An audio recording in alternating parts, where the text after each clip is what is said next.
Здраво, здраво другари, епизода 2, подсетник на епизода 1, зборувавме кои се учесници на маркетот, кој стои од позади на твојот ред, така да го продолжуваме серијалот. Во ова видео денеска ќе обработиме 4 канали, можам да кажам, канали како маркети, односно кај оди тој кеш флоу. Значи, ако имаме учесници, учесниците нели учествуваат на различен начин и кај оди тој кеш флоу, односно како се пренасочува и кои се циклусите на маркетот, за да сватиме подетално како се пренасочуваат тие пари или капитал.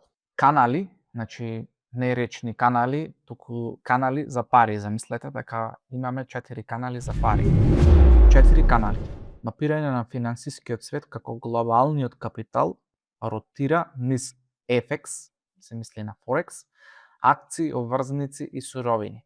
Може видите дека еден глобален капитал, значи глобален капитал тек, и околу него тој како врти тој кеш флоу. Цената е само верување. Кога почнав да тргувам пред 4,5 години, верував дека, односно мојот ментор ме учеше дека цената зависи од алгоритмот на банката. И не само тој, туку цело време низ интернетов ќе видите дека се спорува дека има алгоритам и дека ценава се движи само ради алгоритмот. Неоспорно е дека има алгоритам, но цената се движи поради глобално верување, односно колегијално верување. Како? Легуваме во проектот. Договорено за еден момент. Пазарот не е локација, тој е жив запис, глобална книга на колективно човечко верување. Значи психологијата на човекот ја движи цената, не алгоритмот. Зошто? Затоа што човекот има логика, има емоции и може да предвиди ризик, да предвиди економска ситуација и да ги увиди работите како стојат моментално. Во случајов со Иран, Америка и Израел вањата, нели затворањето на Ормускиот теснец и каналот во Иран доведе до глобална војна, односно шок за нафтата. Алгоритмот не го направи тоа, го направи човечката психологија, односно геополитиката доведе до такво верување глобално. А зошто е така, ќе го фатиме подетално. Заборавија филмската слика на трейдери што викаат во берзата. Тој свет исчезна, пазарот е жив запис на колективно човечко верување. Овде имам запишано, не знам дали имате видено на сликата, кај што порано, значи немало достапни информации како што се сега, туку биле отворени берзи, таму се кревало рака, викале, сега тоа го нема, сега имаме достапни брокери, имаме достапни информации, премногу, значи можеме да следиме настанот по целиот свет. Да се вратиме на тоа како учествуваме ние. Ти и никогаш да немаш трейдено, веќе си внатре во овој систем запишан, односно во еден од каналите, зашто ти онлайн банкингот, се што плаќаш онлайн, дали било на Booking, дали било префрлаш трансакција, купуваш нешто, тоа е сето запишано во сервер каде што оди по централа. И така си ти учесник во еден од каналите што ќе ги откриеме нахнам. Рата за стан, плаќаш преку интернет, си учесник. Плаќање со картичка, исто си учесник. Логин во трейдинг апликација, ова е веќе напредно ниво, односно да сакаш да бидеш трейдер. Вика, стоиш на истиот невидлив под како најголемите хедж фондови и централни банки. Значи, ти си невидливо присутен во нешто. А затоа сме ние тука за да почнеш и видливо. Кои се 4 канали? 4 канали, еден систем. Замисли го како речен систем за глобален капитал. Секој капитал обврзува основен човечки инстинкт и заедно движи трилиарди секој ден. Да започнеме со девизниот пазар или тоа што го тргуваме ние Форекс, валутни парови. Капитална потреба. Евра за долари, јени за фунти. Најголем и најбрз пазар на планетата. Околу 7 трилиони долари се разменуваат секој ден. Тој волумен се движи околу 7 трилиони долари секој ден. Акции или капитална амбиција. Кога купуваш акција, не купуваш само хартија, купуваш идеја, облог за идниот успех на компанијата. Амбиција монетизирана. Риск он, риск оф барометар. Овој канал е канал на амбиција или сите акции што ги гледаме или стокс добро познати. Зошто амбиција? За да ти се отвори амбиција треба да имаш логика, да истражуваш за компанијата, да влезеш во ризик, односно да инвестираш врз база на таа амбиција. Потенили сите веруваме со силна амбиција дека таа акција ќе стане подобра за одреден период. Овој канал работи на риск он и риск оф. Подетално во видеото ќе го објаснам. Канал 3 или обврзници. Нешто сигурно. центарот на политиката на универзумот, каде што централните банки оперираат директно. Ова е гравитацијата на сите пазари. Зошто е гравитација? Затоа што секоја држава си има своја обврзница.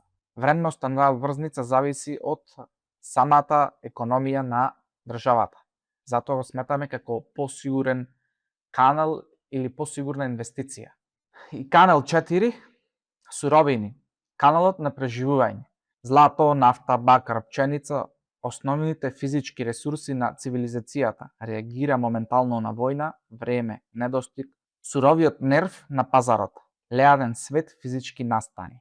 Оно што зборував во минатото видео како се хеџира на физички продукт. Ги опфативме 4 канали или 4 можни места каде што може да инвестираме. Сега подлабоко влегуваме да ги опфатиме циклусите, односно како реагираат и како ротираат парите во тие канали. Девизен пазар, првиот финансиски респондент на светот. Секоја голема промена, Форекс реагира моментално. Тоа е апсолутна основа за глобален тек на вредност. Не можеш да го избегнеш. Зошто потреба? Се навлегуваме на тоа зошто е потреба. Можеш да разменуваш валута само за да играш во глобална игра. На туристите им треба локална валута. Apple, купувајќи компоненти од Тајван, мора да плати во нивна валута. Тоа е основна водоволна мрежа. Значи, она што кажа, ова е потребно. Нема извор, туку мора така да биде. Прв респондент, Централната банка ја зголемува стапката. Овде се мисли на каматната стапка. Валутите се движат моментално, глобалното расположение е оптимистичко. Ризик валутите Ауди и Кет се јакнат. FX ја мери психологијата во реално време. Брекзит примерот за фунтата.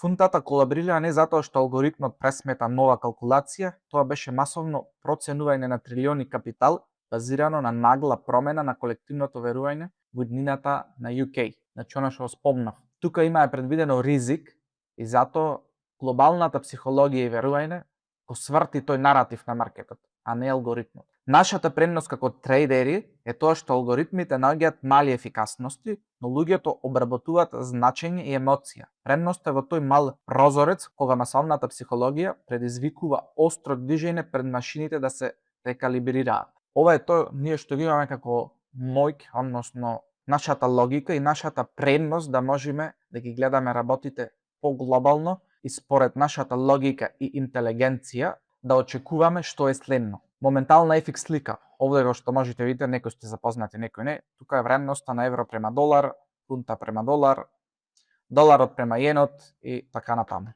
Ризик валути, кога имаме риск он, односно кога кешот е распореден, односно се ризикува повеќе, имаме риск он валути што се Ауди, Кет, NZD, се јакнат во риск он.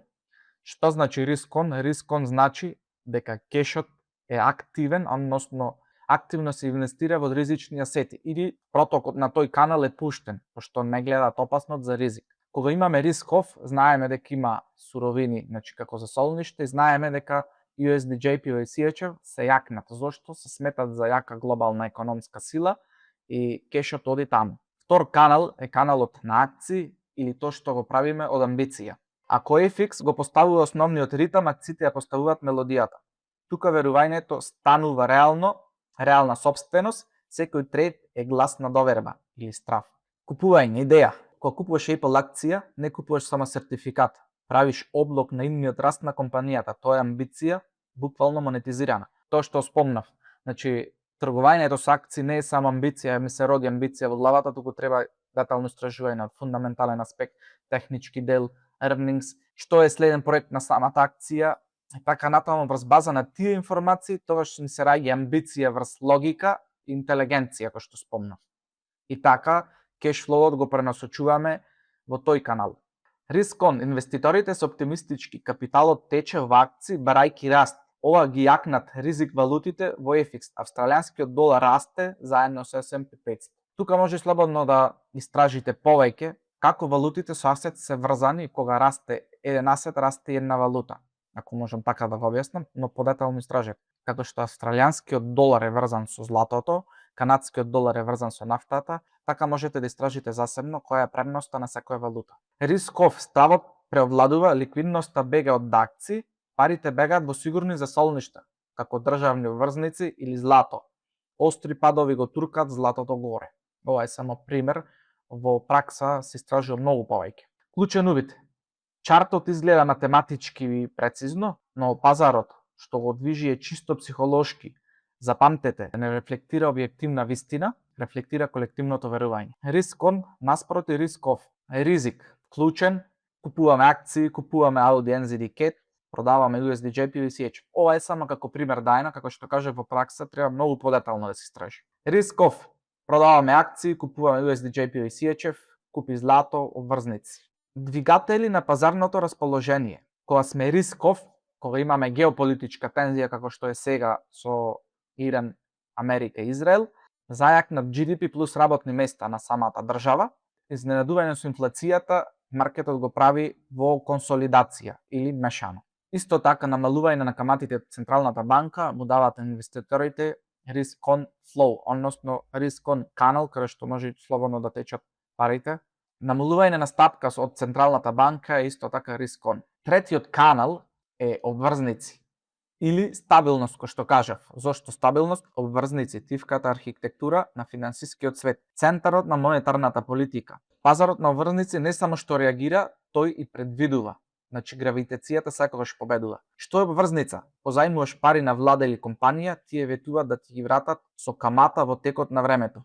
Тој ветен принос е приносот, едноставно, стабилно и фундаментално. Големо влијание имаат и каматните стапки тука, затоа што ако има повисока каматна стапка, инвеститорот оди таму, зашто има принос на таа обврзница. И тука се морам да напоменам дека има и плюс и минус, зашто ти ако каматната стапка расти во текот на времето, а ти имаш 5 годишен договор за обврзница, на 5% и каматната стапка пораснала на 7, тука се ти автоматски во загуба минус 2, а не си плюс 5. За тој дел ќе објасниме подетално во некој следно видео. Антипицира или предочекува. Пазарот на обврзници работи на математичка сигурност. Обврзницата е правена ветување за плаќање. Акциите ловат профити од следниот квартал. Обврзниците ценуваат години напред како реалност, кога реалноста се мести и таа ги диктува условите. Овде малце звонувачки напишам, но ќе објаснам. Она што обврзницата го прави математичко пресметување на самата економија на државата. И според тоа, долгорочно имаме обврзници на повеќе години, то сето го опфаќа геополитика, каматни стапки, монетарна политика, самиот бруто домашен производ и се што ја гради една економија. Затоа предвидува долгорочно и е стабилна. И таа ги диктира условите. Кога купуваш обврзница, како залог, даваш пари, а ти се враќа договор што мора да биде испочитуван на одреден период. Инверзија на yield кривата. Нормално 10 години плаќа повеќе од 2 години. Кога се инвентира, односно 2 години е повисок од 10 години, историски еден од најдоверливите предиктори за рецесија. Пазарот на обврзници е предвидува неволјата прв. Се спомнав 10 години и 2 години, тие се yield криви, односно приносот, добивката што ја добиваш. Нормално, ако направиме договор на 10 години, треба добивката да е поголема. И затоа таа крива на 10 години треба да е водител за економијата на самата држава. Во споредба за 2 години треба да ја следи таа крива, но нормално да има помала каматна стапка, односно помала добивка. Сега кога 2 години има поголема, а 10 години има помала, тогаш е знак, значи сигнал за рецесија, како што е наведено. И си има случајно историски уназад неколку пати и стварно е така. Гравитацијски бунар, она што кажав, обврзниците ја следат секоја гравитација. Акциите можат да трчаат на еуфорија извесно време. Цената на пазарот на обврзници, очекувањата за инфлација, политиката на каматните стапки и долгорочна реалност. Тоа му дава предност на самата обврзница да го приложи патот појасен. Овде имаме пример на yield крива, нормала 10 години повеќе од 2 години, здрава економија. Инвертирана 2 години е појќе од 10 години, сигнал за рецесија. Како четврт канал, суровини или преживување. Суровиот нерв на пазарот, злато, нафта, бакар, пченица, основните физички ресурси на цивилизацијата, реагира прв, ги открива слабите точки на системот. Како што гледаме денес, нафтата е на висока цена поради геополитичките случувања, не е поради алгоритмот, нели? Она што сакам да кажам околу нафтата е следно.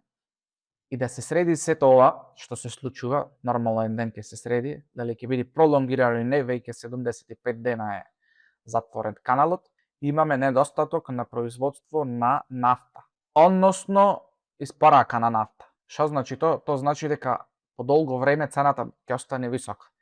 Сега да дам пример за 2020 година кога имавме корона. Не знам некој од вас дали се сеќавате дека тогаш имавме премногу понудувачка на нафта, имаше слаба побарувачка поради пандемијата, односно короната. Што се случуваше тогаш? Имаше премногу нафта, немаше многу побарувачка, така да цената падна негативно. Сега следно што се очекува и да се смери ова сето примирие, ќе имаме преголема побарувачка, а понудувачката ќе биде помала. Затоа вредноста ќе стои на високо ниво, односно 80, 90 и 100 долари по барел. Следно што се спомнува околу светот е хантавирусот, односно нова пандемија.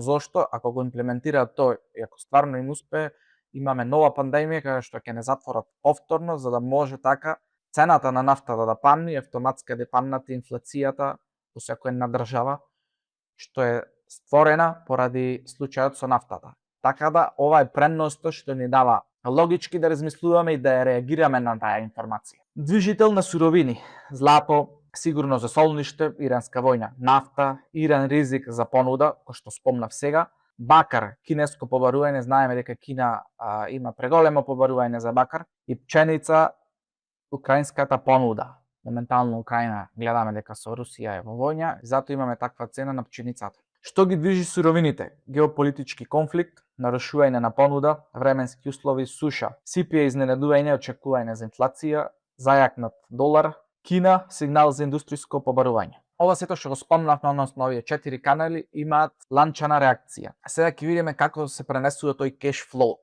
ФЕД или Федералните резерви на Америка објавува изненадувачко зголемување на каматните стапки. Да погледнеме како една политичка одлука се прострира на сите 4 канали со ред. ФЕД ја зголемува стапката, цените на врзниците паѓаат. Постојаните врзници вредат помалку затоа што новите ќе платат повеќе. Каматата приносите скокаат моментално, а политичкиот центар на универзум зборува прв.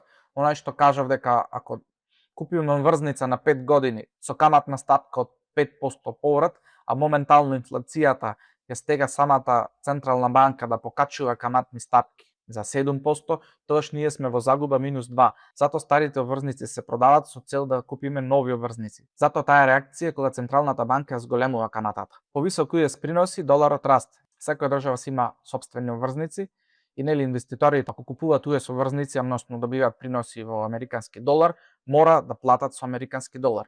А така ако самата врзница расте и самата валута на државата, во случајов е Америка, глобалните инвеститори купуваат долар за да пристапат до тие повисоки приноси или US врзници. Каналот на потребата. Капиталот тече каде приносот е најдобар. Нормално ако Америка има поголем принос од Европа, инвеститорите имаат од интерес да имаат поголема камата, поголем принос, кеш флоуот го пренасочуваат таму. Сега контра од тоа е повисоки трошоци за позајмување, растечките акции се погодени. Компаниите се соочуваат со поскап долг, посилен долар ги прави US извозите поскапи. Предикциите за идни профити паѓаат, амбицијата е нарушена. Кога каматната стапка на добивка се зголемува каматната стапка и на долг. Па така да инвеститорите кога земаат кредит од банка за да инвестираат во акции со цел поголема профит марџа, во случај ако каматната стапка од банката на долг ја надминува каматната стапка од профитот на самата акција, тогаш автоматски од акцијата парите одат кон врзници. Затоа високи каматни стапки, високи врзници ја туркаат вредноста на акцијата и самата акција има помали приноси, односно помала каматна стапка и амбицијата за таа акција паѓа. И како четврт канал, суровини или глобална економија.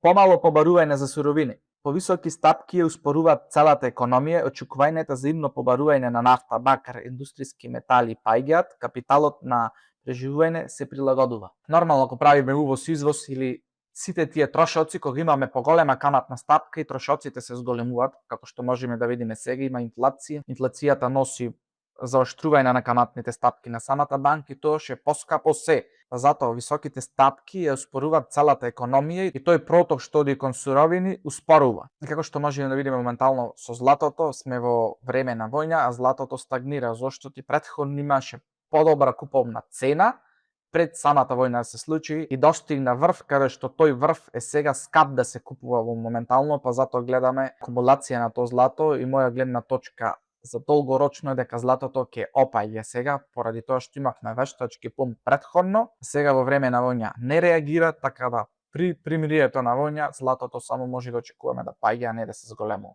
Како клучен заклучок, политиката ги обликува врзниците. Обврзниците влијат на валутите, валутите ја управуваат ликвидноста и влијат на акциите, а целокупниот економски изглед ги засега суровините.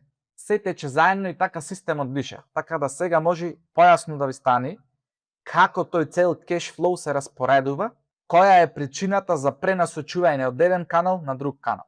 Да се подсетиме, 4 канали, 4 инстинкти. Ако можеш да ги следиш овие 4 длабоки човечки инстинкти, суштински ги гледаш движењата на трилиони долари. Како што спомнав, ефикс или потреба, акции, амбиција, обврзници, стабилност и суровини, преживување. Тие се 4 циклуси, 4 канали, каде што на 4 различни начини функционира кеш флоуот, односно се пренасочува. Новата алфа е увид. Пристапот е универзален сега, сите имаат исти платформи, исти податоци. Предноста припаѓа на тој што може да ги интерпретира тековите, кој ги гледа врските помеѓу сите 4 канали. Целта не е да реагираме на секоја новост, туку логички и со интелигенција да опредвидиме следниот чекор, со комбинирање на сите 4 канали, ситуации и многу други фактори што го движат самите маркети. Машина наспротив човечка предност. Алгоритмот или машината е изграден за наоѓање на мали ефикасности и пресматува веројатностите со брзина на гром. Човекот обработува значајни емоции. Тој мал прозорец, кога масовната психологија предизвикува остро движење, пред алгоритмите да го почувствуваат тоа. Значи, ние како глобална нација или човек со емоции, со логика, можеме да предвидиме нешто што следи, како што спомнав хантавирусот, начин на кој можат да паднат цените на нафтата, тоа ни дава предност пред самиот алгоритам да можеме да го искористиме. И затоа сакаш велам дека AI или вештачката интелигенција нема никогаш да го победи или да го замени овој бизнис со човекот. Пошто ние користиме логика, емоции и истражуваме, а AI користи математички зададени задачи, каде што работи механички, а не логички. А логиката секогаш победува. Предност е да го гледаме бранот, да ги разбериме сите 4 канали, да му разбериме поврзаноста, да знаеме каде течат парите. А ние треба да го следиме тој канал заедно со тој флоу на кеш. Пазарот е огледало кој ги рефлектира нашите верувања. Ова е најлесната и најточната дефиниција за тоа што е трейдинг. Пазарот покажува верување. За да се снајдеш во него, мораш да ги научиш да ги читаш овие 4 канали. Секој пат кога тргуваш, всушност се обложуваме на тоа каде луѓето, инвеститорите, ќе ги пратат своите пари утре. И како заклучок на ова видео, треба да бидеме паметни, да го следиме тој кеш флоу, за да имаме можност да заработиме. Се гледаме во следна епизода.